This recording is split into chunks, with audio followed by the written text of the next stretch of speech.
నమస్తే. ఇవాళ high court, Telangana high court చాలా స్పష్టమైన కీలకమైన తీర్పు చెప్పింది. కేటీఆర్ ఫార్ములా కార్ రేసింగ్ సంబంధించిన కేసులో ఏసీబీ నమోదు చేసిన దాంట్లో, కేసు పెట్టిన దాంట్లో క్వాష్ పిటిషన్కి ఆయన వెళ్ళడం జరిగింది. ఈ క్వాష్ పిటిషన్ని కోర్టు కొట్టేస్తూ ఇవాళ స్పష్టమైన తీర్పు చెప్పింది. ఈ క్వాష్ పిటిషన్ పైన తీర్పును చెప్పే క్రమంలో కోర్టు చాలా స్పష్టంగా ఏదైతే 20వ తేదీన హైకోర్టు కొన్ని కేటీఆర్ను అరెస్ట్ చేయొద్దని ఏదైతే కోర్టు చాలా స్పష్టంగా కేటీఆర్కి కొంత సానుకూలంగా స్పందించిందో, 20వ తేదీన ఏమన్నది, 30వ తేదీ దాకా అరెస్ట్ చేయొద్దు, 27వ తేదీన విచారిస్తామన్నది. మళ్ళీ 27వ తేదీన విచారించినప్పుడు ఏమన్నది, 30 ప్లస్ ఇంకొక రోజు 31వ తారీఖు దాకా ఆయన్ని అరెస్ట్ చేయడానికి వీల్లేదు, ఎలాంటి స్టెప్స్ తీసుకోవద్దు అని చాలా స్పష్టంగా చెప్పింది. సో 31 నాడు మళ్ళీ విచారణకు వచ్చింది. 31 నాడు మళ్ళీ కోర్టు ఏం చెప్పింది, ఇరువురి వాదనలు విన్నాం, ఆర్గ్యుమెంట్స్ అయిపోయినాయి, తీర్పును రిజర్వ్ చేస్తున్నామని చెప్పింది. సో ఆ రిజర్వ్ చేసిన తీర్పుని ఇవాళ తెలంగాణ హైకోర్టు జడ్జ్ లక్ష్మణ్ గారు ప్రకటించడం జరిగింది, చెప్పడం జరిగింది. సో ఆ తీర్పులో ఏముందంటే, కేటీఆర్ ఈ ఫార్ములా కార్ రేసుకు సంబంధించిన కేసులో పెట్టుకున్న క్వాష్ పిటిషన్ని కొట్టేస్తున్నాం, డిస్మిస్ చేస్తున్నాం అని చెప్పింది. అందులో భాగంగా ఆయనకి ఇచ్చినటువంటి ఈ నాట్ టు అరెస్ట్ ఆర్డర్ ఏదైతే ఉందో, ఆయన అరెస్ట్ చేయొద్దని ఏదైతే చెప్పినో దాన్ని కూడా వెకేట్ చేస్తున్నామని చెప్పింది. సో దీంతో ఇప్పుడు కేటీఆర్ ముందున్న మార్గాలు ఏంటి అయితే, సుప్రీంకోర్టుకు వెళ్ళాలి. ఇక్కడ మళ్ళీ డివిజన్ బెంచ్కో రివ్యూకి వెళ్ళడానికి అవకాశం లేదు, డైరెక్ట్గా సుప్రీంకోర్టుకు వెళ్ళాలి. వెళ్తే సుప్రీంకోర్టుకు వెళ్ళాలి అన్న ఆలోచన కూడా చేస్తున్నట్టుగా వార్తలు వస్తున్నాయి. సో ఇప్పుడు ఆర్డర్ కాపీ రాలేదు, ఆర్డర్ కాపీ వచ్చిన తర్వాత రెస్పాండ్ అవుతామని హరీష్ రావు కానీ కేటీఆర్ కానీ మాట్లాడారు. సో ఆర్డర్ కాపీ వచ్చింది కాబట్టి వాళ్ళు సుప్రీంకోర్టుకు వెళ్తారా వెళ్ళరా అన్నది చూడాలి. ఇప్పుడు వస్తున్న సమాచారం ప్రకారం అయితే వెళ్ళే అవకాశాలు ఉన్నాయి అంటున్నారు. సో దీన్ని గమనించిన రాష్ట్ర ప్రభుత్వం కూడా సుప్రీంకోర్టులో కేవియట్ పిటిషన్ వేసింది అంటున్నారు. కేవియట్ పిటిషన్ ఎందుకు వేస్తారంటే, ఒకవేళ కేటీఆర్ కోర్టుకు వెళ్తే కోర్టు డైరెక్ట్గా ఆయనకి ఎలాంటి ఆర్డర్స్ డైరెక్ట్గా ఆయనకు అనుకూలంగానో ఇంకే రకంగానో ఇవ్వకుండా ఉండడానికి. సో మేము ఈ కేసు పిటిషన్ మీ ముందుకు వస్తే మమ్మల్ని కూడా దయచేసి పిలవండి అని కోర్టులో వేసుకునే పిటిషనే కేవియట్ పిటిషన్ అంటారు. సో అప్పుడు వీళ్ళకి ఇన్ఫర్మేషన్ లేకుండా కోర్టు ఎలాంటి, అంటే రాష్ట్ర ప్రభుత్వానికి మినిమం సమాచారం లేకుండా ఎలాంటి ఆర్డర్ని కూడా కేటీఆర్కి అనుకూలంగానో ఇంకే రకంగానో ఇవ్వదన్నమాట.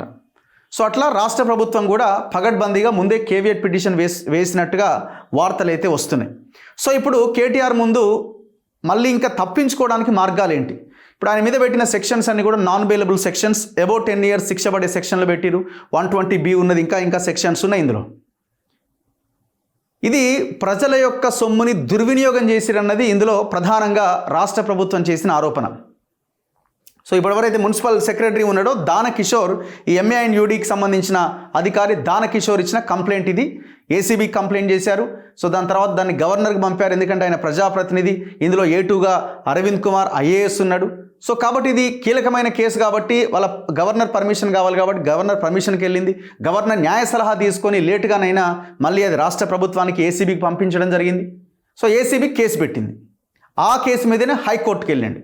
హైకోర్టులో ఇవాళ క్వాష్ పిటిషన్ని కొట్టేస్తూ తీర్పు చెప్పింది. సో వాట్ నెక్స్ట్, ఏం జరగబోతున్నదని చూసే ముందు ఒక్కసారి వాళ్ళ హైకోర్టు ఆర్డర్ కాపీలో ఏముందో చూద్దాం. మొత్తం చదవడం కంటే కొన్ని కీలకమైన పాయింట్స్ చూద్దాం.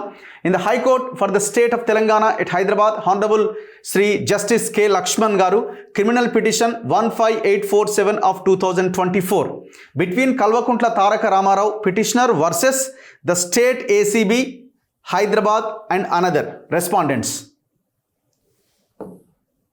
Date of common order passed 7/1/2025 ఇవాళ. అండ్ ఈ పిటిషన్ అయిపోయింది, టోటల్ పిటిషనే క్లోజ్డ్ అనమాట. ఇంకా దీన్ని ఫర్దర్గా ఈ పిటిషన్ మీద చేయడానికి ఏమీ లేదనమాట, డిస్మిస్ చేసేసింది. సో పిటిషనర్ ఎవరైతే ఉన్నారో కేటీఆర్, ఆయన తరపున సిద్ధార్థ్ దవే అని సుప్రీంకోర్టు నుంచి ఆయన సీనియర్ లాయర్ని ఢిల్లీ నుంచి పిలిపించారు. ఆయన దాంతోపాటు ఆయన ప్రభాకర్ రావు అని ఇంకొక లాయర్ ఉన్నారు.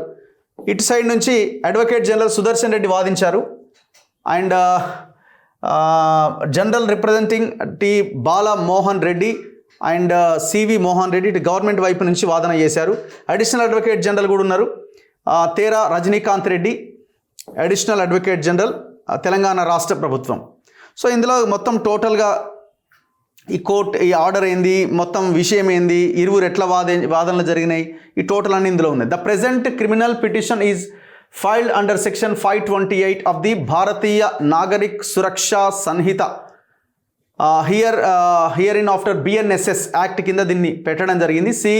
Seeking to quash the criminal proceedings arising out of crime number 12 by RCO so and so dated 19/12/2024 registered by respondent number 1 ఎవరు ACB under sections 409 read with 120B of the Indian Penal Code IPC and sections 13 of 1A read with 13(2) of the Prevention of Corruption Act 1988. So ఇది money లాండరింగ్కి సంబంధించిన లేకపోతే money ట్రాన్సాక్షన్కి సంబంధించిన case కాబట్టి ఆ sections పెట్టి ఇవన్నీ కూడా నాన్ బెయిలబుల్ సెక్షన్స్ కింద మనం చూడొచ్చు. సో ఎవరెవరు వాదించారు?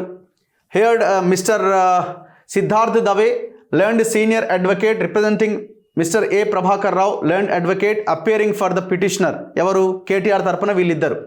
ఇక మిగతా వాళ్ళంతా గవర్నమెంట్ తరపున ఏసీబీ తరపున వీళ్ళు వాదించారు. ఈ ఫ్యాక్ట్స్ ఏంటి, ఇదంతా ఏంటి, ఎవరు ఎప్పుడు కంప్లైంట్ చేశారు, ఇదంతా ఇందులో టోటల్గా మనకి ఇందులో కనిపిస్తూ ఉంటుంది.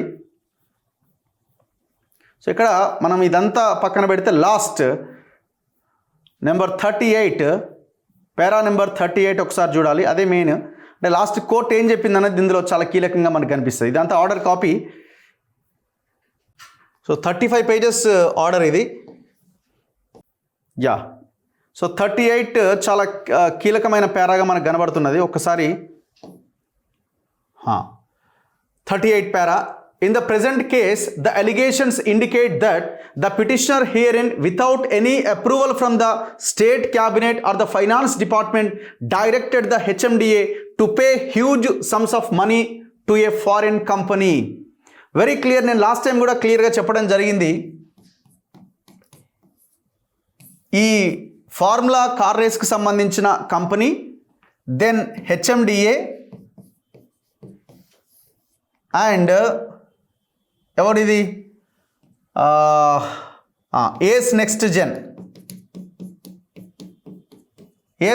జెన్ అనే కంపెనీ. యాక్చువల్గా ఈ ఏస్ నెక్స్ట్ జెన్ అనే కంపెనీ స్పాన్సరర్ అన్నమాట. ఇది స్పాన్సరర్.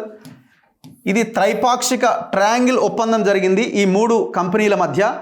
ఇది ఫార్ములా కార్ రేస్కి సంబంధించిన 9, 10, 11, 12 ఈ సీజన్స్ 4 సీజన్స్ చేయాలన్నది వీళ్ళ ప్లాన్.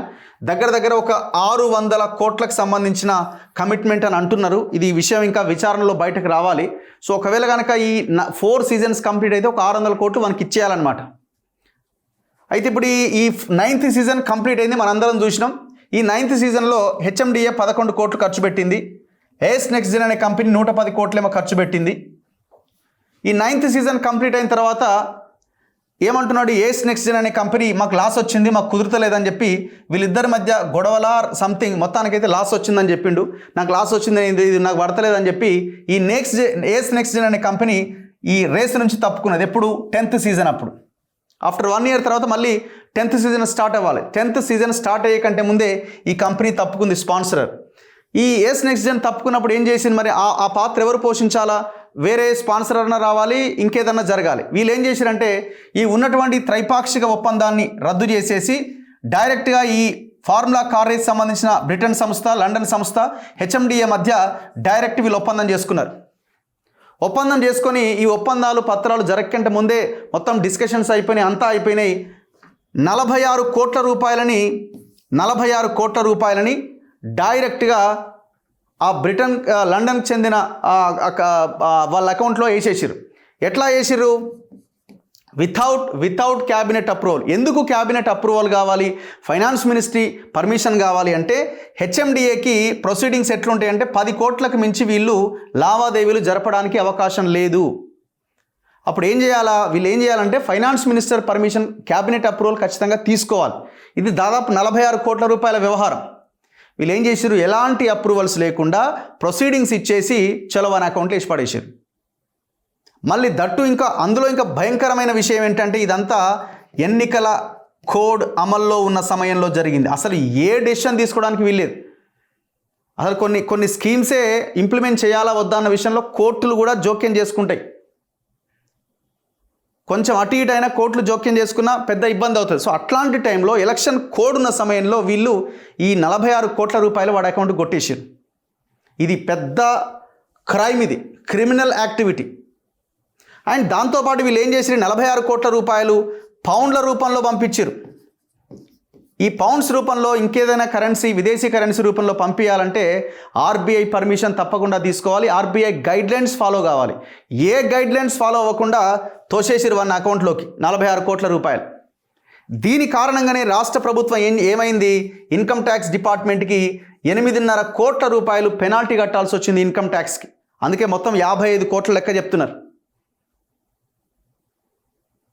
సో ఇన్ని వయలేషన్స్ జరిగినాయి. అదే అంశాన్ని కోర్టు కూడా నమ్మి ఇప్పుడు ఇది ప్రజల డబ్బుకు సంబంధించిన వ్యవహారం, ఇది ప్రజలు ట్యాక్సుల ద్వారా డబ్బులు కడితే ఆ డబ్బుని దుర్వినియోగం చేశారని కోర్టు నమ్మి దీని మీద ఎంక్వైరీ చేయాల్సిన అవసరం ఉందని గుర్తించింది. ఇప్పుడు కోర్టు కూడా నిజమే అంతా అయిపోయింది, అంతా అని దోషి ఎవరు అంటలేదు. కోర్టు ఏమంటుంది, ఇందులో అనుమానాలు ఉన్నాయి, దీని మీద ఎంక్వైరీకి అన్ని రకాల ఆధారాలు మాకు కనిపిస్తున్నాయని కోర్టు నమ్మింది కాబట్టే ఆ క్వాష్ పిటిషన్ని కొట్టేసింది. అందుకే అంటుంది, in the present case the allegations indicate that the petitioner here in without any approval. Petitioner అంటే ఎవరు, కల్వకుంట్ల తారక రామారావు, ఆయనే కదా.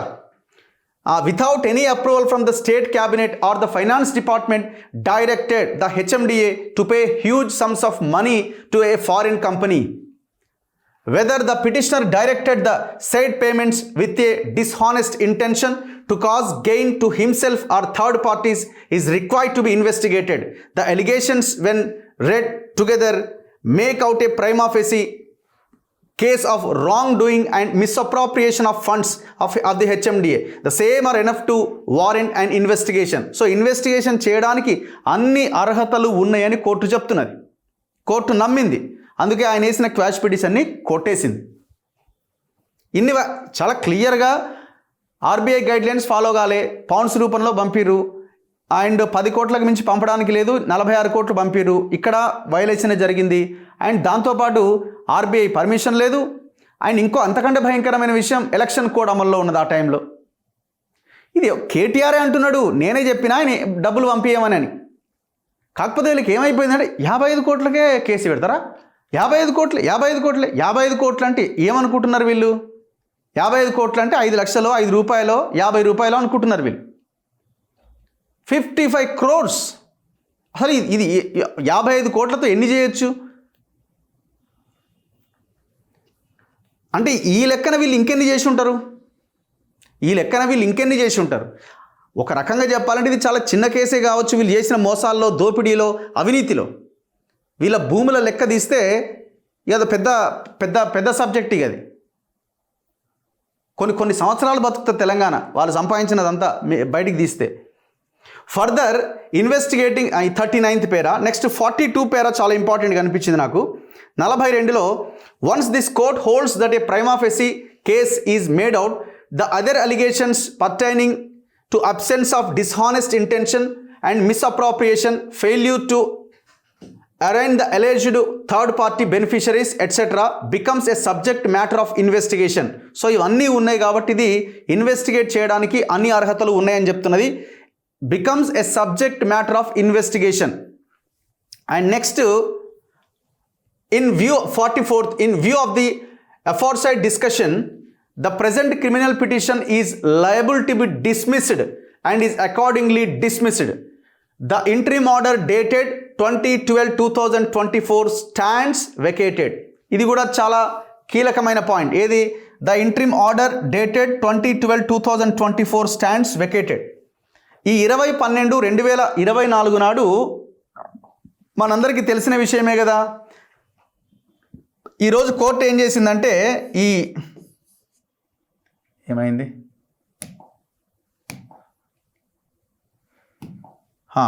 ఈ 2012-2024 నాడు కోర్టులో క్వాష్ పిటిషన్ చర్చకు వచ్చినప్పుడు, అంటే విచారణకు వచ్చినప్పుడు కోర్టు ఇంట్రీమ్ ఆర్డర్ ఇచ్చింది. ఏమని? 30వ తేదీ 12వ నెల 2024 దాకా కేటీఆర్ని అరెస్టు చేయొద్దు, కేటీఆర్ నో అరెస్ట్ అని ఒక ఆర్డర్ ఇచ్చింది, ఒక ఇంట్రీమ్ ఆర్డర్ ఇచ్చింది, మధ్యంతర ఉత్తర్వు ఇచ్చింది. అప్పుడు ఏం చెప్పింది కోర్టు? 30వ తేదీ వరకు అరెస్టు చేయొద్దు, 27వ తేదీన విచారణ ఉంటుంది, మళ్ళీ విచారణకు రావాలి అని చెప్పింది. అడ్వకేట్స్. దాని తర్వాత మళ్ళీ 27వ తేదీన విచారణ చేసినప్పుడు ఏమన్నది, మళ్ళీ కేటీఆర్ అడ్వకేట్స్ అడిగిరు, ఈ 30వ తారీఖు వరకు మీరు ఇచ్చిరు నాట్ టు అరెస్ట్ ఆర్డరు, దాన్ని ఇంకొక 3 వారాలు పొడిగించండి అన్నారు. కోర్టు ఏం చెప్పింది అప్పుడు, 3 వారాలు కాదు ఇంకొక రోజుకు పొడిగిస్తున్నాం, 31/12/2022 తెల్లారికి మేము పొడిగిస్తున్నాం, 31వ తారీఖుకి పొడిగిస్తున్నాం, ఒకరోజు పొడిగిస్తున్నాం అని చెప్పి ఈ రోజు వరకు అరెస్టు చేయొద్దు కేటీఆర్ని అని మళ్ళీ కోర్టు ఆర్డర్ ఇచ్చింది 31 నాడు. ఇప్పుడు ఏమైంది, 31 నాడు మళ్ళీ విచారణకు వచ్చింది. 31 నాడు విచారించిన కోర్టు ఏం చేసింది, సుదీర్ఘంగా విచారించిన తర్వాత తీర్పుని రిజర్వ్ చేసింది. రిజర్వ్ చేసి మేము ప్రకటిస్తామన్నది. ఆ రిజర్వ్ చేసిన తీర్పే ఇవాళ వచ్చింది. ఆ తీర్పే అన్ని అర్హతలు ఉన్నాయి ఈ విచారణ చేయడానికి. ఇందులో ఏదో జరిగింది, ప్రజల డబ్బు దుర్వినియోగం అయినట్టుగా కొన్ని ఆధారాలు కనిపిస్తున్నాయని కోర్టు నమ్మి ఇన్వెస్టిగేషన్ చేయాలి దీంట్లో అని కేటీఆర్ వేసుకున్న ఆ పిటిషన్ని కొట్టేసింది. ఏది మన క్వాష్ పిటిషన్ని. As a sequel the miscellaneous applications if any pending in the present criminal petition shall stand closed. So అంటే ఏ పిటిషన్ దీనికి సంబంధించి ఇంకేమీ లేవు, అన్నీ క్లోజ్ అయినాయి అన్నమాట. ఇప్పుడు ఆయన 20వ తేదీన విచారణకు వచ్చినటువంటి ఏ పిటిషన్ కూడా ఇంకా విచారణకు ఏమీ లేవు. ఇప్పుడు ఫర్దర్గా ఇప్పుడు కేటీఆర్ ముందున్న అవకాశాలు ఏంటి అంటే సుప్రీంకోర్టుకి వెళ్ళాలి. వెళ్తే మరి సుప్రీంకోర్టుకి వెళ్తాడా? ఆల్రెడీ రాష్ట్ర ప్రభుత్వం కూడా కేవియట్ పిటిషన్ వేసినట్టుంది. ఒకవేళ ఆయన పిటిషన్ వేసి మీ దగ్గరికి వస్తే మమ్మల్ని కూడా పిలవండి అని కోర్టును అభ్యర్థిస్తూ వీళ్ళు కూడా కేవియట్ పిటిషన్ దాఖలు చేశారు. మరి ఇప్పుడు ఏం జరగబోతున్నది, ఇక ఇష్యూ మొత్తం పొలిటిసైజ్ అవుతున్నది. అందుకే ఇక ట్వీట్ చేసిండు, చూడురిగా ప్రెస్ మీట్ కూడా పెడతారట. ఏమంటున్నాడు, యువర్ లైస్ వోంట్ షటర్ మీ, నన్ను ఆపలేవు, నన్ను చేయలేవు, అది లేదు. ఈయన మనోడు ప్రాస వచ్చు కదా, ప్రాస మనోడు కదా, రాసిస్తే వస్తుంది కదా. ఇక రాసిచ్చింది పెట్టిండు. ఇప్పుడు truth will shine brighter with time. అగో ఎంత అద్భుతమైన పదాలు వాడతారు చూడండి. ఈయన 100% ఇందులో తప్పు జరిగింది అన్నది కనబడుతున్నది వెరీ క్లియర్గా. కాకపోతే మేమేమంటున్నాం అంటే ఇది చాలా చిన్న కేసు. ఇది కేటీఆర్ చేసిన పాపాల్లో, దోపిడీలో, అవినీతిలో, దుర్మార్గాల్లో, అరాచకాల్లో ఇది 1% కూడా కాదు. ఈయన భూముల లెక్క, ఈయన రియల్ ఎస్టేట్ మాఫియాల లెక్క, ఈయన బినామీ కంపెనీల లెక్క తీస్తే కొన్ని లక్షల కోట్ల రూపాయలు. ఈయన జైలుకు పోతానో ఇంకేదో పోతానో ఎవరికి ఏం రాదు. వీళ్ళు తిన్న సొమ్మును కక్కించినప్పుడే రాష్ట్రంలో కాంగ్రెస్ ప్రభుత్వం ఒక మార్పు కోసం పనిచేసినట్టుగా మేము భావించాల్సి ఉంటుంది. ఆ పని చేయండి తక్షణం. ఫైనాన్షియల్గా వీళ్ళు చేసినటువంటి రాబరీ, వీళ్ళు చేసిన ఈ ఫైనాన్షియల్ గ్యాంగ్ రేప్ని, మొత్తం జరిగిన ఆ దోపిడీని బయటకు తీసే ప్రయత్నం చేయండి. సో మరి ఈ కేసు తర్వాత ఈ కేసులో ఒకవేళ అరెస్ట్ చేస్తారా చేయరా ఏం జరుగుద్ది అన్నది ఇక వాళ్ళు డిసైడ్ చేసి చూడాలి. మరి గవర్నమెంట్ని అడిగితే మాకేం సంబంధం, పోలీసులు ఏసీబీ చూసుకోవాలి, మేము ఇన్వెస్టిగేషన్ ఏజెన్సీస్ కాదు కదా, చట్టం తన పని తాను చేసుకోబోతుందని అంటున్నారు. ఏం చేస్తూ చూడాలి. మళ్ళీ ఇదే కేసులో ఈడీ ఆల్రెడీ కేసు పెట్టున్నది. యాక్చువల్గా ఈయన 7వ తారీఖు అటెండ్ కావాల్సి ఉంటే అటెండ్ కాలే, ఏదో అని అటెండ్ కాలే. మరి ఇప్పుడు నెక్స్ట్ దానికైనా అటెండ్ అవుతాడా లేదా అన్నది చూడాలి. ఇదే కేసులో A2గా అరవింద్ కుమార్ ఉన్నాడు, A3గా ఆయన బిఎల్ఎన్ రెడ్డి ఉన్నాడు. ఆయన HMDA చీఫ్ ఇంజనీర్, ఆయన ప్రొసీడింగ్స్ ఇచ్చింది. వాళ్ళని కూడా బలి చేసిండు. 3వసారి మనమే వచ్చేది, పెట్టురు అనగానే వాళ్ళు పెట్టిరు దొంగలు. అందుకే ఇట్లాంటి కేసెస్ అయిన తర్వాత కూడా అధికారంలో ఉన్న కొంతమందికి ఇంకా సిగ్గొస్తలేదు. సో చూద్దాం ఫర్దర్గా ఏం జరుగుద్ది. ఈడీ ఎంక్వైరీ చేస్తే ఏం చేస్తుంది, మరి ఫస్ట్ ఏసీబీ అరెస్ట్ చేస్తుందా, ఈడీ అరెస్ట్ చేస్తుందా, మళ్ళీ ఇదో చర్చ. ఎందుకంటే ఇది మనీ లాండరింగ్ సంబంధించిన కేసు కూడా. ఫెమా నిబంధనలు ఉల్లంఘించారు వీళ్ళు. పౌండ్స్ రూపంలో, విదేశీ కరెన్సీ రూపంలో డబ్బులు విదేశాలకు పంపారు. ఆయన ఇంకొక ఇన్వెస్టిగేషన్ జరగాల్సింది ఏంటంటే వెళ్ళిన డబ్బులు ఎక్కడికి వెళ్ళినాయి, ఏ కంపెనీకి వెళ్ళినాయి, అక్కడి నుంచి ఇంకెక్కడికి వెళ్ళినాయి, ఈ లావాదేవీలు జరగాలి, ఎవరు లబ్ధి పొందిరు దీని ద్వారా అన్నది జరగాలి. ఆయన ఇంకా భయంకరమైన విషయం ఏంటి, ఇప్పుడు మనం చెప్తున్న ఈ ఏస్ నెక్స్ట్ జెన్ అనే కంపెనీ క్విడ్ ప్రోకో కింద ఆల్రెడీ 2022లోనే గ్రీన్కో అనే కంపెనీ 41 కోట్ల రూపాయలు బీఆర్ఎస్కి ఎలక్టోరల్ బాండ్స్ కింద డబ్బులు ఇచ్చింది. 41 కోట్లు, 40 రూపాయలు కాదు, 40,000 కాదు, 4 లక్షలు కాదు, 4 కోట్లు కాదు, 41 కోట్ల రూపాయలు ఇదే గ్రీన్కోకి సంబంధించిన అనుబంధ, గ్రీన్కో 10 కోట్లమే ఇచ్చినట్టుంది. గ్రీన్కో అనుబంధ ఏవైతే కంపెనీస్ ఉంటాయో అన్ని కంపెనీలు కలిసి 31 కోట్ల రూపాయలు ఇచ్చారు. ఈ 31 ఇది 10, 41. 41 crores ఇచ్చిర్రు. ఈ ఏస్ నెక్స్ట్ జెన్ అనే కంపెనీ గ్రీన్కో అనుబంధ కంపెనీనే. ఏం లాలూచి ఉంది దీని వెనకాల? కేటీఆర్ అంటాడు రేస్ ఏమో 2023లో జరిగింది, మనీ అదేంది మన ఎలక్టోరల్ బాండ్స్ 41 కోట్లు 2022లో ఇచ్చిర్రు అంటాడు. అంటే ముందు ఒప్పందాలు చేసుకోవద్దని ఏమైనా రూల్ ఉన్నదా? నువ్వు ఫస్ట్ పైసలి దాని తర్వాతనే ఇది మేము మీకు చేస్తామని అని ఉండొచ్చు కదా. ఇదంతా ఎట్లా తెలవాలా? ఎంక్వైరీలో తేలాలి. ఎందుకు మేము గ్రీన్కో గురించి మాట్లాడుతున్నాం? గ్రీన్కో అనే కంపెనీకి కేసీఆర్ గవర్నమెంట్లో ఉన్నప్పుడు చాలా పెద్ద ఎత్తున లబ్ధి జరిగింది. అది రేపు కానీ ఎల్లుండి కానీ నేను చాలా డీటెయిల్డ్గా ఎపిసోడ్ చేద్దాం అనుకుంటున్నా. చాలా వాస్తవాలు ఉన్నాయి దాని వెనకాల. ఈ గ్రీన్కో అనే కంపెనీకి నిర్మల్లో ఒక పెద్ద ప్లాంట్ ఏదో ఇచ్చారు. దాన్ని మనం ఫర్దర్గా నెక్స్ట్ వీడియోలో చేద్దాం. చాలా పెద్ద ఎత్తున కోట్ల రూపాయల లబ్ధి జరిగేలాగా కేసీఆర్ ఆనాడు ఆ కంపెనీకి లబ్ధి చేకూర్చిండు. వీళ్ళు మళ్ళీ రియల్ ఎస్టేట్లో కొన్ని ఏరియాల్లో భూముల దగ్గర కూడా ఉన్నారు. భూముల దగ్గర కూడా ఉన్నారు. మనం చూడలే ఆడ 1007 హైటెక్ సిటీ వెంచరు దాని దగ్గర కూడా వీళ్ళు ఉన్నారు. దాదాపు వాల్యూ 100 కోట్లు విలువ చేసే భూమి దగ్గర కూడా. ఇవన్నీ వాస్తవాలు బయటికి రావాలా. సో ఫర్దర్గా కేసు ఎటువైపు వెళ్తుంది మరి మనమేమైనా చెప్పగలుగుతామంటే ఎవరికి తెలుసు? మేమంతా సైలెంట్గా ఉంటాం, మేమంతా మీకు సరెండర్ చేస్తాం, మీకు సగం మాకు సగం, మాకు 40 మీకు 60 అని అనుకుంటే కేసు అటు ఇటు అవుతుంది. అంతే కదా సింపుల్గా. అక్కడ వాళ్ళు ఈడీ, ఇక్కడ వీళ్ళు ఏసీబీ. మరి ఏం జరుగుతుంది ఏంటి అన్నది మనం ఇప్పుడే ఏం చెప్పలేం. చిత్తశుద్ధితో ఇది ప్రజల డబ్బు వాళ్ళకి చెందాలి, ఈ జాతి సంపద ఏది మేము రక్షిస్తామని చిత్తశుద్ధి పాలకుల్లో ఉంటే ఇలాంటి కేసులు అడుగు ముందుకు పడతాయి. చూస్తూనే ఉండండి మన తొలి వెలుగు.